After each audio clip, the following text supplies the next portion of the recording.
What's up mga ka-auto? Welcome back to my channel. It's me again, Jovan Narciso, Sales Executive ng Peak Motors Philippines Inc. Jose Abad Santos Branch.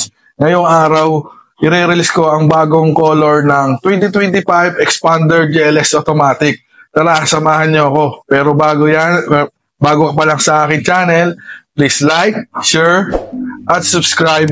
Pindutin mo na rin ang notification bell para lagi kang updated sa mga bago kong videos. So, tara na, let's go!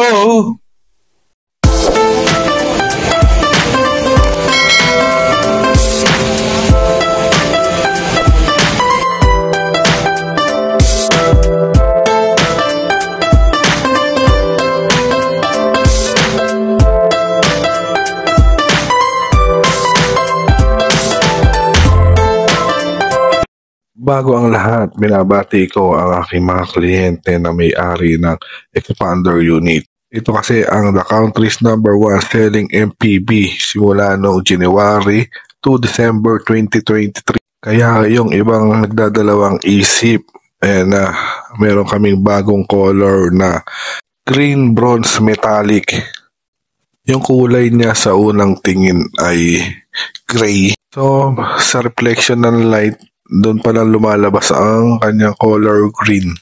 So si client, ang pinili niya kagad ay ang bagong labas na color namin, ang green bronze metallic. Ayun, sisimulan ko na ang aking process ng pag-release. Xerox ko muna ang mga ID ng kliyente at mga ibang dokumento.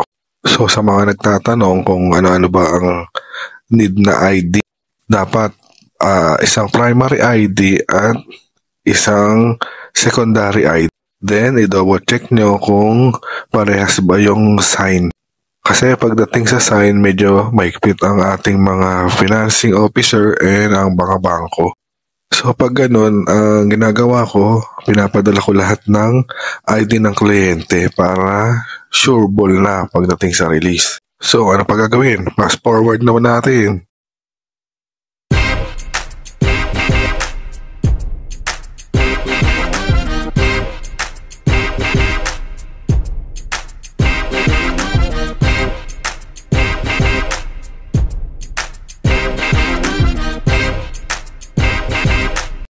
So, dito na tayo sa pag-sign ng client ng dokumento. Dapat sa sarili pa lang natin, i-check natin yung mga sign ng mga kliyente. Pag medyo naiba yung sign ng client, pwede mo siyang pagpahingahin muna. Then, i-check mo kung lahat ba ng dapat i-sign ay masign niya. Mas okay sana kung one day before mag-release, sabihan mo na si client na dapat parehas yung sign niya sa ID at yung isa-sign niya sa mga dokumento. O kaya, pag-practicein mo na si client ng sign habang nasa bahay pa siya.